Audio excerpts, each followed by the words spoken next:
கர்த்தர் செய்த நன்மைகளை ஒரு நாளும் மறவாதே. கர்த்தர் செய்த நன்மைகளை ஒரு நாளும் மறவாதே.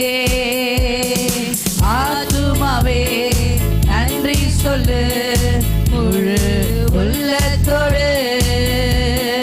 ஆத்துமாவே நன்றி சொல்லு முழு